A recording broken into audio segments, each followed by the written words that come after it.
Tipping is out of control, and it's gotten so bad that many people in the United States have stopped tipping altogether. Oh, stick around because this story is crazy. Because in the United States, tipping has turned into a financial form of emotional blackmail, perpetuated by larger and larger companies that have no business even asking for tips. But they all want to get in on this cash grab. Because believe it or not, companies like Walmart have even been test piloting requests for tips at self-checkout kiosks in their stores.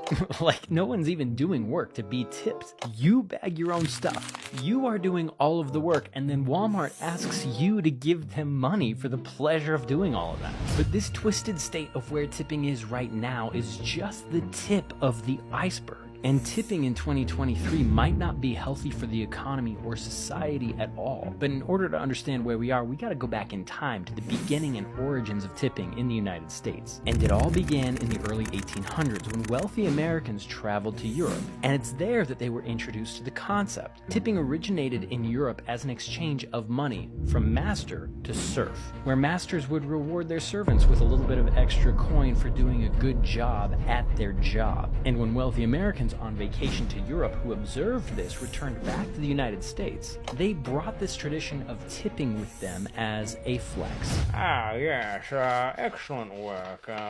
Buy yourself something nice, peasant. When this started in the early 1800s in the United States, it was seen as insulting. It was this thing that rich people did to flex on people lower than them, and it was done in bad taste. Sort of in the same way that rich people today post pictures on social media of them on their private jets, while at the same time lecturing us commoners about climate change. Everybody knows that it's cringe except for them. And it was the same thing with tipping back in the day. But despite its negative connotation, there's a reason that tipping took off in the 1800s. Because in 1863, a major change to the American economy made tipping the perfect loophole for businesses to continue saving on labor and avoid change. Because when the 13th Amendment was passed, millions of former slaves entered a workforce where opportunities were scarce to begin with, and former slave owners and their associates who didn't pay these people during the age of slavery weren't about to start paying them fairly now. So in an effort to quietly continue the practice of slavery, many institutions and businesses hired former slaves with ridiculously low wages plus the opportunity to accept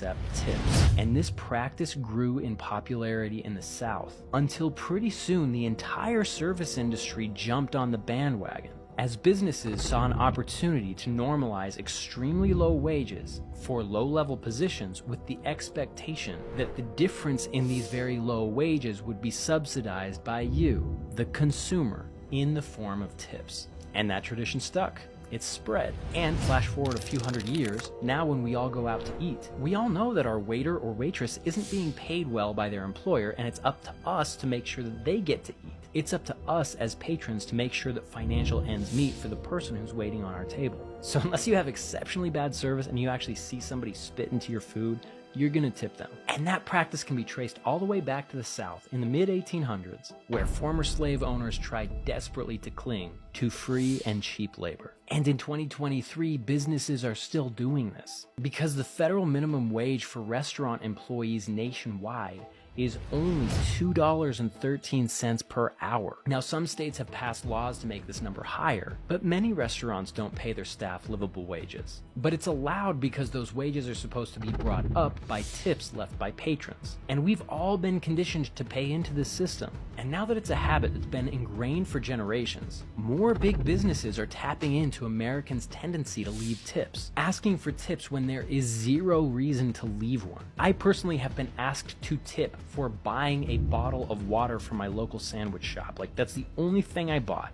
I bought a bottle of bottled water. The guy reached behind him, handed it to me, and then spun the little iPad around to ask me a couple of questions. Like, what are we doing here? And now that everyone is asking for tips for every service that's rendered in our economy, it's becoming really easy to just not tip anywhere. Because Americans are officially in a state of max tip fatigue. And as more people move away from tipping, it hurts the people who need tips the most. The people waiting tables who are getting paid less than minimum wage by their employer. And the most frustrating thing about all of this is if you refuse to tip in 2023, it doesn't necessarily mean that you're a terrible human being, because tipping feels so shady in so many circumstances. Because unless you can put hard cash into the physical hand of the person who helped you, there's no knowing whether or not that money is actually going to make it to them. If you tip on a digital screen, you have no idea whether or not the business itself is just taking that money for themselves. Just like Amazon got caught doing